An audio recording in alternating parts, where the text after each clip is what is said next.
Welcome to the Jacob's Ladder Podcast, where we talk about loving God, loving others, and loving ourselves at work and at home.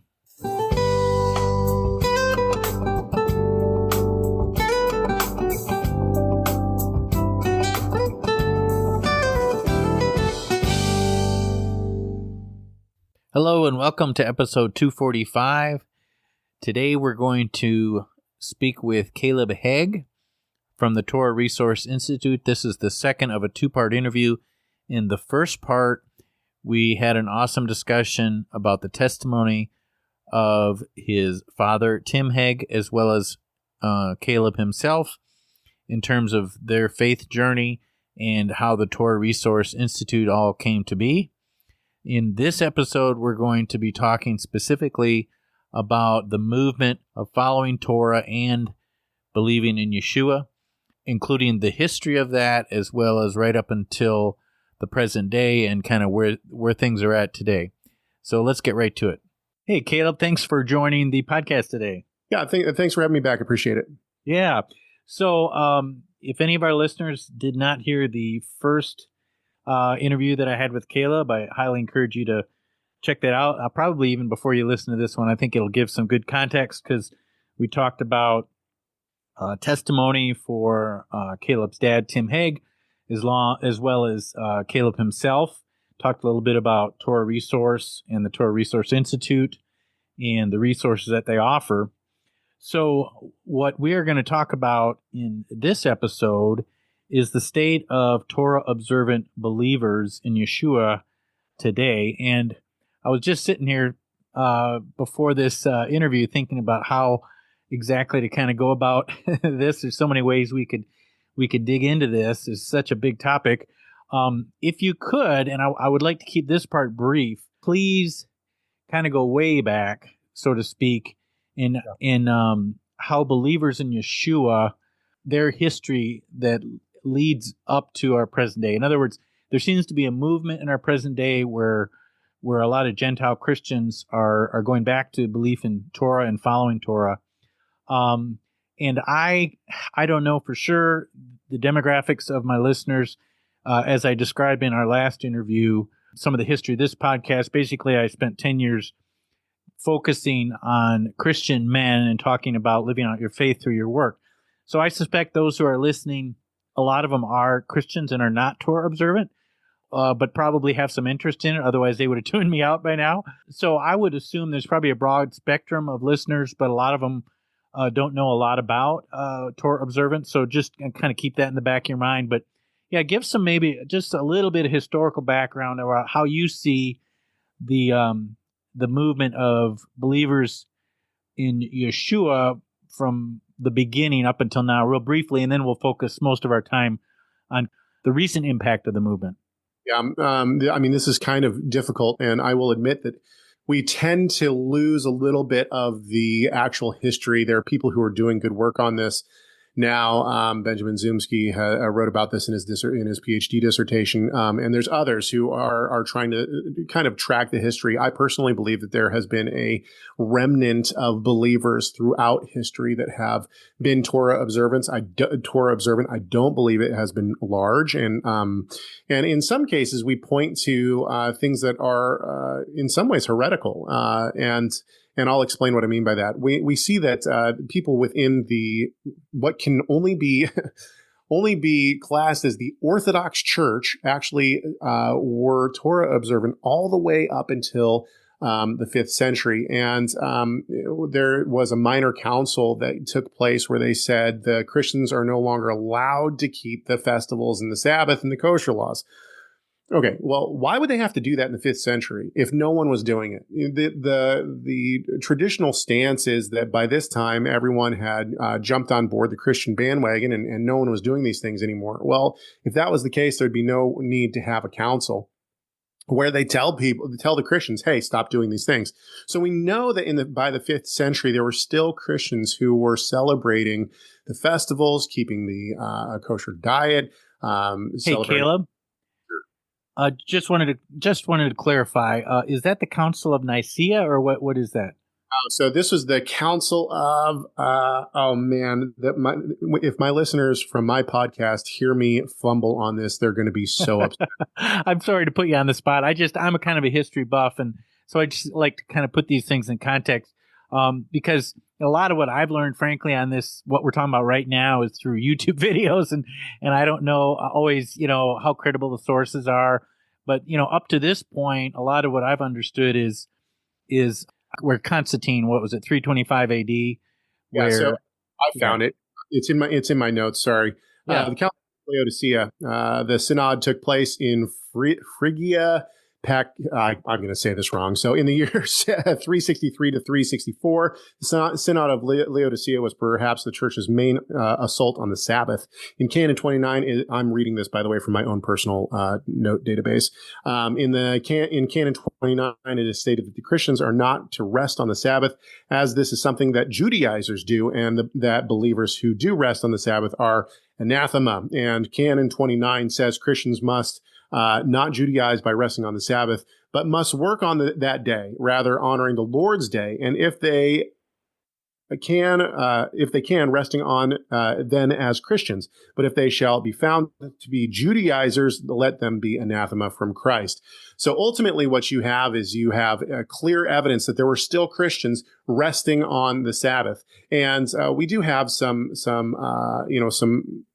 I think that the Council of Nicaea was dealing more with the, and granted, this does have to do with Torah observance, but they were dealing more with the Quattrodeciman controversy and whether or not the Christians should be celebrating on Easter, or whether or not they should be celebrating on the 14th of Nisan or not. Now, once again, this does go back to the Passover and whether or not Christians should be celebrating the Passover. And unlike many within the Messianic and the Hebrew roots movement, I am not convinced that the celebration of Easter actually arose out of a pagan custom. If you trace the history, I think it actually comes out of this Quattrodeciman controversy. So that's all just a side note, and it's something that we could talk about at a different time.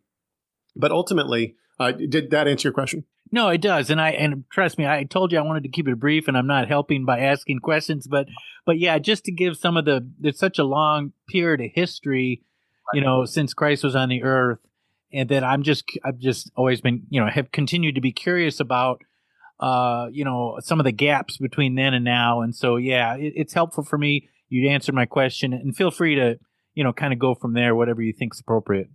Sure. I'm going to jump to the 10th century. There's evidence that the Celtic Church, and there's actually a great book about this. I don't have the title in front of me. I would have to go find it, but there's a great book on this, and tracing the Celtic Church and their observance of the Sabbath, and even some of the observance of some of the festivals. We also have this in Africa. There are various groups, Christian groups, that have held on to what can only be described as like, I wouldn't call them Jewish tradition, but anyone who looks at them are going to say, oh yeah, the rest, reciting the Shema, or, these are things these are Jewish customs. And so, those kind of things, we see this all the way, we see this throughout time, basically from the time of Christ. We see that there's these different pockets and these different groups that have these traditions. They are resting on the Sabbath. They are doing these kind of things. Okay, let's fast forward.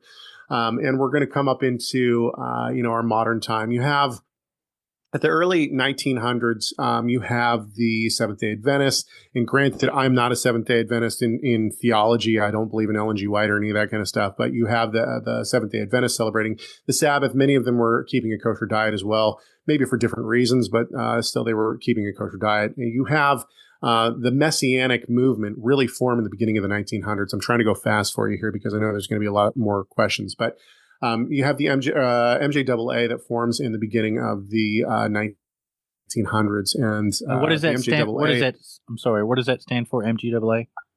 Messianic Jewish Alliance of America, I think it's Alliance of America, and they actually come out of a group out of England as well, but they come into America, and this is like an outreach. It's seen as an outreach to Jewish people to be able to worship God in the way that they are used to worshiping God, but doing it through the lens of Christ. In other words, through faith in Christ. And much to the dismay of the MJAA, it wasn't Jews that was being attracted to it. It was Gentiles that was being attracted to it. At the same time, you have the rise of several heretical groups. There was British Israelism that was starting to rise in the 40s. You have the sacred name movement that really takes off in the 40s. And if you don't know what these movements are, heretical, they're heretical at their core.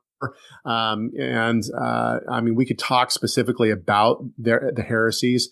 You also have the influence of groups that are going to influence Herbert Armstrong and the Armstrong, the Worldwide Church of God. And the reason that these are important is because the heretical groups of the sacred name and Armstrongism and British Israelism, which eventually turns into two-house theology, all of these come to this kind of crashing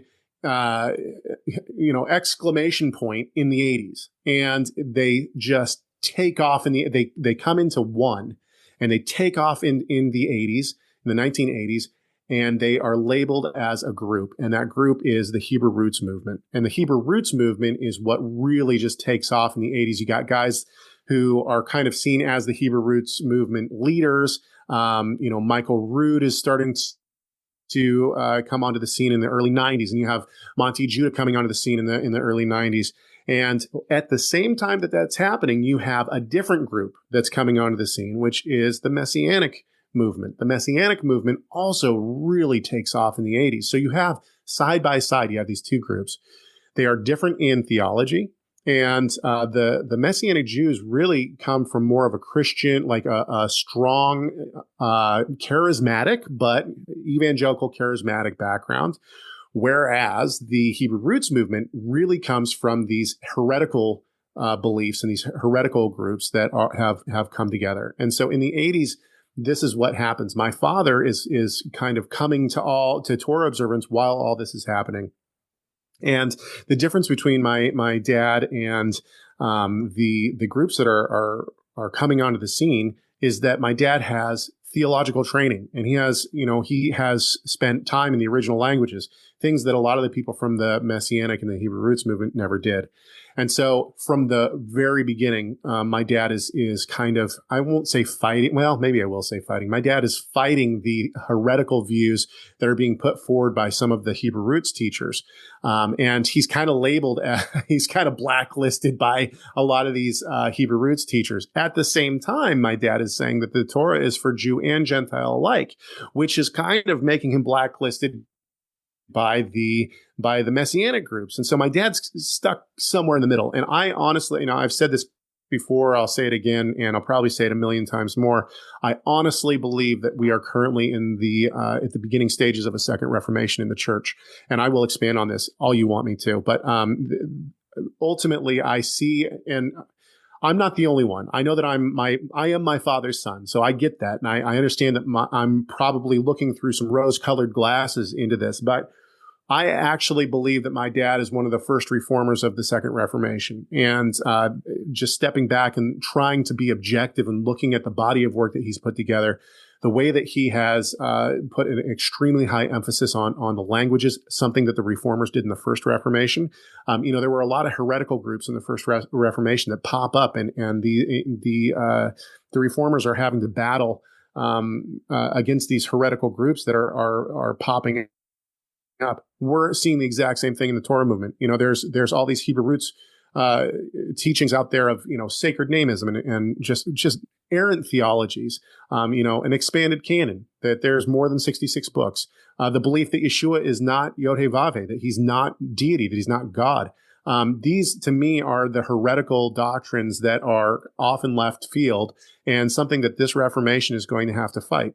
While at the same time, you have the mainstream Christian church that is attempting to fight vigorously now against this belief. And we see this in the rise of, tons of mainstream Christian teachers having to try to put out videos saying why Torah observance for Christians is wrong. If it wasn't a huge amount of people that was coming to this, then they wouldn't have to put stuff out like that.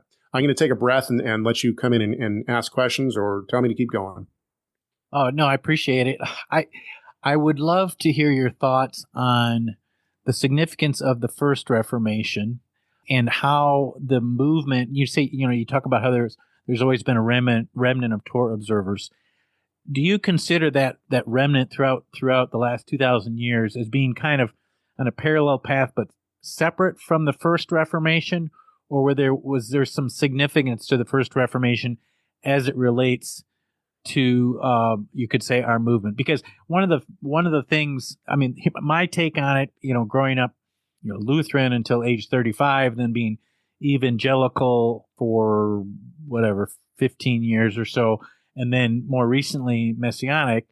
My perspective on the Reformation is that it was a recognition of a lot of heresies within the Catholic Church, and it changed some of the worst heresies, but it didn't go back far enough. In other words, it didn't truly restore the church the way it was originally intended. That's just kind of my quick take on it. What are your thoughts on the First Reformation as it relates to this?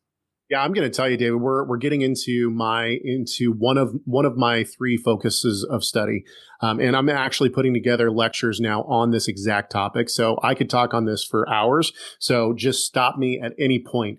I think that you're right. It didn't go far enough, but I think that the two Reformation, I believe, once I'm going to talk about what I consider the Second Reformation as a Reformation. So if you disagree with me on that, whoever's listening, if you say this isn't a Reformation, this guy's out to lunch, that's fine, but I'm going to talk about it like that nonetheless.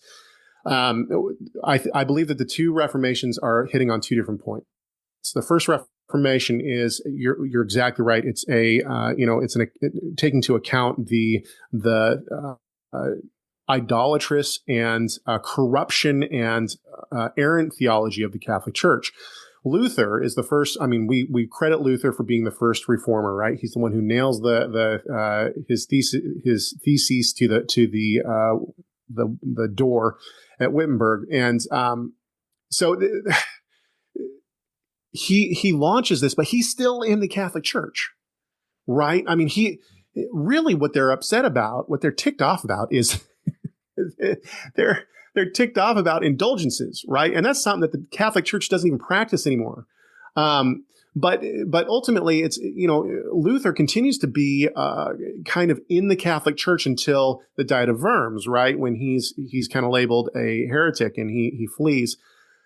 And I see that the Torah. So let's focus in on what is really the significance of the First Reformation. I believe that the significance of the First Reformation is an understanding that we are justified. This is the word that needs to be really focused on here. We are justified by faith alone through the grace of God. And that, Luther comes to this understanding. And so justification, how is one justified? And we could put this another way, looking at this from the Torah movement.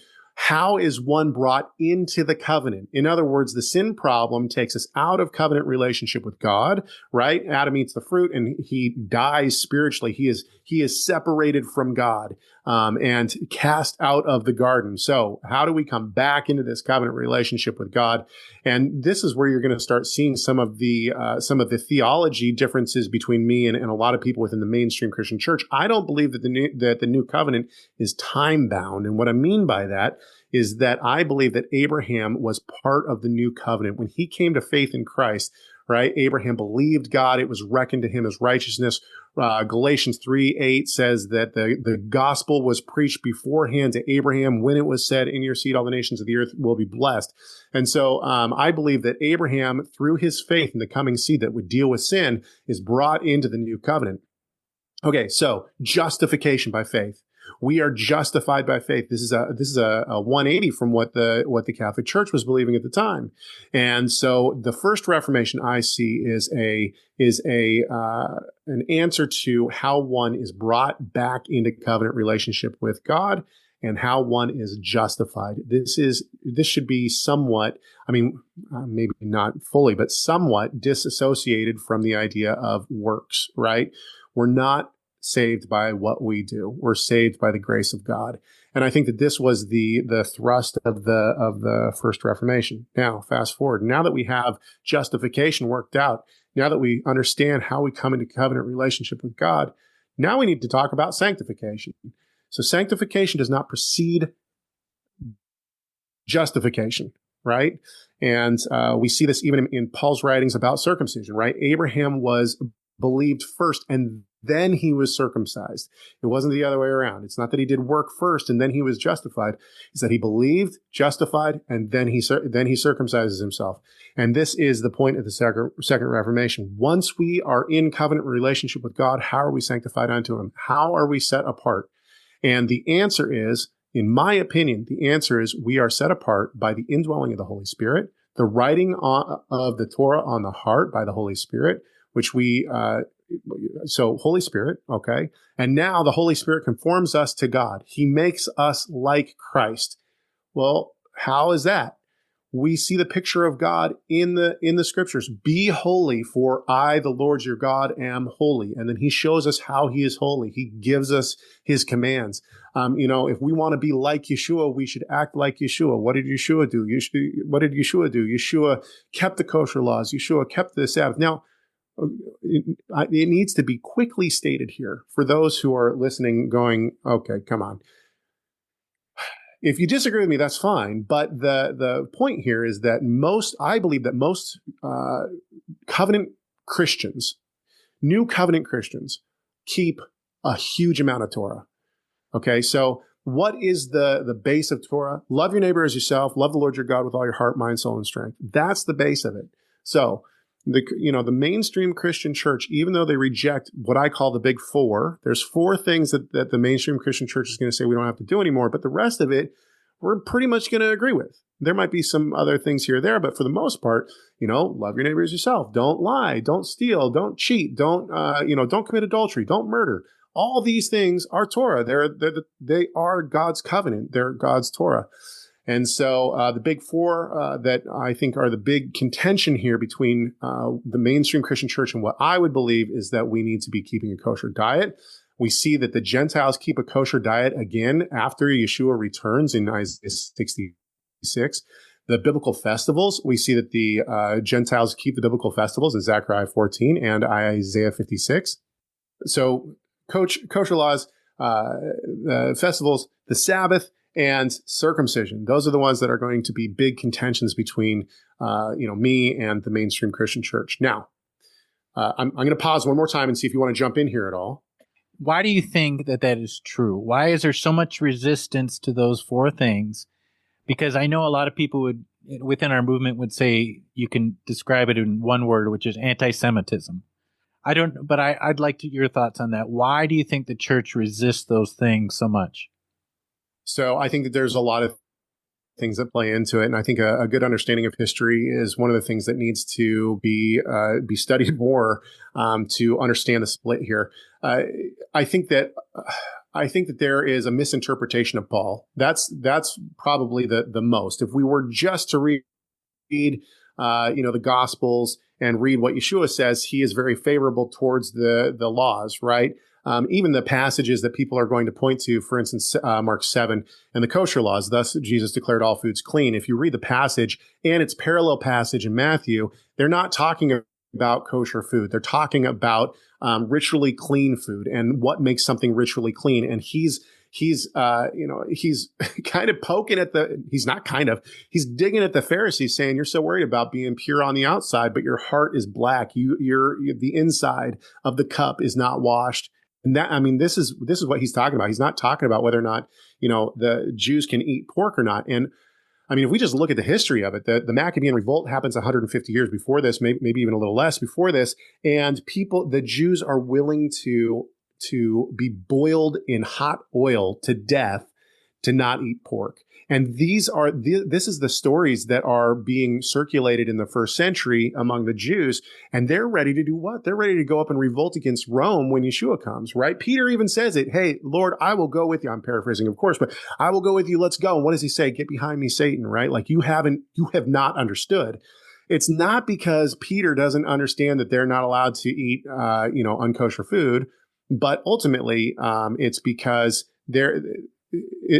Yeshua knows that he has other work to do first. So anyway, I guess the point is my point here is simply that the story, the history of the times would not allow for such an interpretation of, Jesus coming and doing away with the Torah. That's number one. Number two, this is one thing that I believe firmly, but I think has been overlooked by many, many, many people, including the Torah movement today. When the temple fell and there's a really good scholarly book. It's very dry, but it's very good. When the temple fell in 70, the Jews had been they were exempt from the Roman taxes because they were supposed to be bringing their taxes, quote unquote, to the temple. Their offerings were to the temple. And this is kind of one of the things that Rome and the Jews had worked out. When the temple fell in 70, Rome said, okay, well, what's going on with these Jews now? Where's their money going? There's no temple anymore. And they implemented what's called the Fiscus Judaicus. The Fiscus Judaicus is a tax that the Rome said they were giving it to the temple. Now we want it. It was a huge amount of money. And so they implement this tax on the Jews. And so they send their tax collectors out to get this tax, and they go to all these people that they think are Jewish, and they say, okay, you owe us, you're Jewish, give us this Fiscus Judaicus. And the Christians say, whoa, we're not Jewish. We're not Jewish. I'm a Roman citizen. I'm not Jewish. And so they go back and they say, hey, we didn't get nearly the amount of money that you thought because all these people said they weren't Jewish. And if you read what they implement, what Rome implements, what are the things that Rome said, if you do these things, you're a Jew. If you eat a kosher diet, if you keep the festivals, if you keep the Sabbath, and if you circumcise, guess what? You're Jewish. You owe us the tax. Guess how quickly the Gentiles decided that these things were not important anymore. Now, this is a piece of history that a lot of people they don't want to look into. So I mean, and we could attribute it to other things as well. But I think that a huge portion of the reason that the Christian church has given up on these four things is because of the early persecution of the Romans to the Jews and ultimately to the Christians because of these four things. That's one of the reasons. That's one of the main reasons, I think. But ultimately, you also have, I think you have a little bit of culture around. We see this even in Paul's, his letter to the Corinthians, right? Paul tells them, therefore celebrate the feast. What's he talking about in 1 Corinthians 5? He's talking about Passover. Clearly, I think any Christian scholar would say, yeah, he's talking about the Passover. He's talking about unleavened bread, cleaning out unleavened bread, all these kind of things. He tells the Corinthians, who are Gentiles, therefore celebrate the feast. But I think that this is kind of countercultural to the Corinthians. By the time you get to the second and third generation, they're not in Jerusalem. There's no temple anymore. I think it was hard to maintain a lot of these things. And I don't think that they necessarily really wanted to. So yeah, I think there's an amalgamation of the various factors that go on that make it so that these four things are the main things that the Christian church pushes so hard against. Well, I appreciate that, and that is something new about the tax that I had not heard before. So, and I appreciate that you're not dogmatic and say, well, this is the answer. A lot of times there's more than one explanation for some of these things. So I appreciate that. But I wanted to ask you a question. Something that's always kind of bugged me about Christianity is all these denominations, and I know I've always kind of had some admiration, even if I disagreed doctrinally with certain religions. I've admired their unity. For example, Islam. I know there's two factions of Islam that fight each other, but for the most part, it seems like they're pretty unified. And some of the religions Judaism for one thing, and some of what we would call cults like Mormonism, Jehovah's Witnesses, they all seem to be pretty unified in their beliefs, and they don't have all these groups breaking out from each other. Whereas Christianity is, to my mind, it's like crazy, all these denominations. And when I first got into Torah Observance, I was a little disappointed to see some of these groups within the movement, because I was thinking, oh, wow, finally everyone's going to get it. We're all going to see the truth, and they're all going to be unified. And yet I see a lot of these differences. What are your thoughts on differences within Christianity and now within the Torah Observant movement? Yeah, real quick, just so that everyone knows, the book that I was referencing, by the way, is called The Fiscus Judaicus and the Parting of the Ways, and it's put out by Moore and Seebeck. Anyway, so yeah, I think the denominational question, it's very difficult. I think that for the most part, and I'm willing to be shown otherwise on this, but I always say that persecution shows our unity. What I mean by that is, if people started killing Christians tomorrow, like they killed the Jews back in World War II, I think that you'd see a lot of denominational lines be erased. In other words, am I going to not hide Lutherans over Methodists? Am I going to tell even Catholics that they are going to die in the gas chamber as opposed to a Baptist? I think the answer is no. So I that's not to say that I agree, obviously, with the Roman Catholic Church or anything like that. It's just to say that I think that a lot of the time when we talk about the differences that we have are not foundational differences. In other words, the Lutherans are going. I attend a non-denominational Christian church. It leans Baptist, and I would consider myself to be a Baptist. Actually, we could talk more about that, but. Ultimately, when we look at things like the Lutherans, do I disagree with the Lutherans? Sure, I disagree with the Lutherans on some theological issues and also on practice. But ultimately, I would say that the Lutherans believe in the deity of Christ. They believe in a 66-book canon. They believe in salvation by faith alone, right? So, I mean, these are the foundational issues of the faith. When we get into the Messianic movement, the Hebrew roots movement, and now what many are terming pronomian Christianity. And that's kind of where I'd place myself, as in like a pro-law Christian, a pronomian Christian.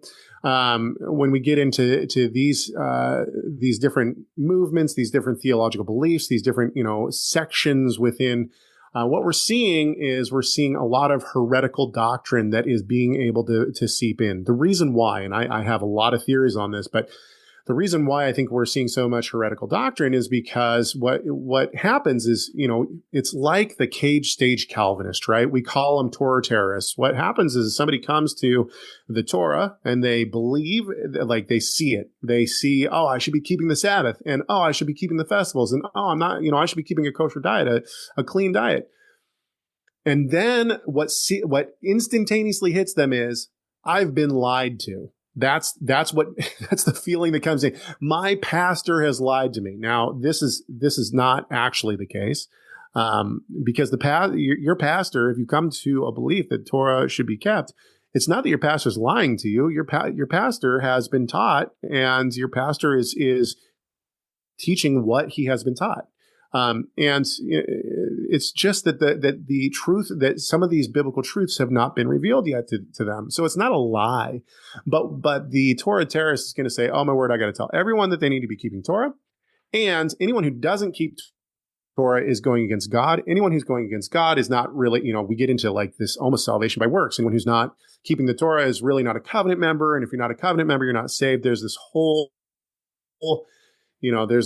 pendulum that swings.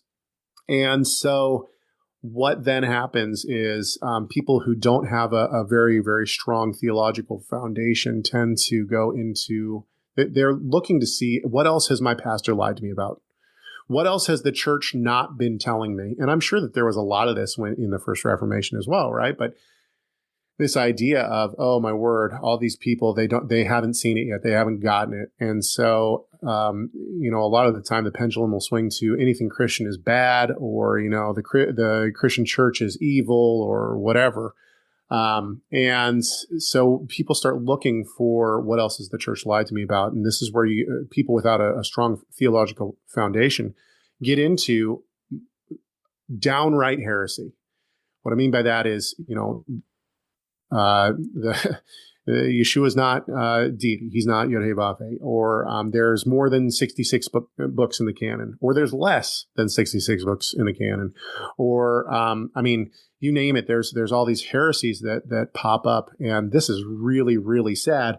When it comes to the Messianic movement, luckily you have some foundations, right? And the reason I say that is because you have these faith statements by the MJAA, the UMJC, which kind of solidify doctrinal positions. With the Hebrew Roots movement, there is no leadership. There's no central doctrine. There's nothing. One of the unifying things is the Torah is for everyone. That's it. But outside of that, it's like the Wild West out there. And every teacher is going to have something new to say, and none of it is rooted in biblical education. None of it is rooted in original languages. It's all what we call internet scholarship. I saw a video, and there's nothing wrong with watching people on the internet, right? I have a podcast I do on YouTube. I'm not one to say that everything you're going to find on the internet is wrong, but the good teachers that you find online usually have a theological, they didn't learn everything that they know on the internet. Where they learned it was from going to school, from wrestling with text, from having good teachers, from, dealing with the original languages, these kind of things. And so, and unfortunately, the Hebrew Roots movement really doesn't have that. And so every congregation that you go to is going to have a little bit different, belief structure. You might get this heresy over this heresy, but, it's very sad. But I will say this, I see myself as second generation here of this Torah movement. And what we're starting to see in people my age is we're starting to see that pendulum swing back. And what I mean by that is you got these guys out there who are saying, okay, we need good education. We need solid teaching, and we need to not vilify the church. And what you have is you have a lot of guys going back into the Christian church. I believe that this is a reformation. You're not going to be able to reform the church if you keep saying that the church is evil and you take yourself out of the church. We fellowship at a Christian church on Sundays. We love the people there. We love them to death, and we pray for them often. Do we disagree with them? Yes, absolutely. Do I try to beat them over the head with my Bible? Absolutely not. If somebody asks me a question, I will certainly be willing to answer it, but I'm not going there with the intent of saying you're wrong. What I go there to do is to fellowship and worship with fellow believers, and to be a light and to live according to the way that I think the Lord wants to sanctify His covenant members to Himself. I am going to honor your time, Caleb, and I'm going to end this as much as I dearly want to continue to talk. And I hope that this is the beginning of future discussions. I'm going to let you have the last word. Do you have any final thoughts?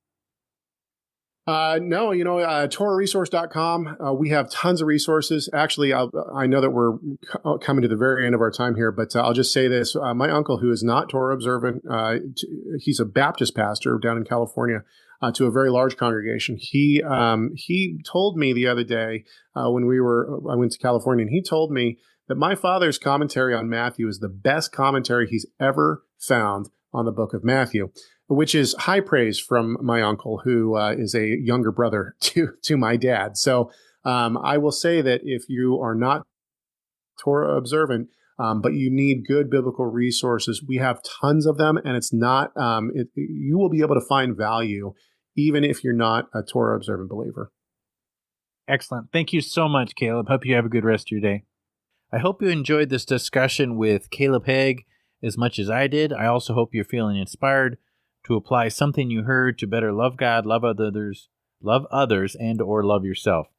Thanks for listening, and I look forward to our next time together. God bless.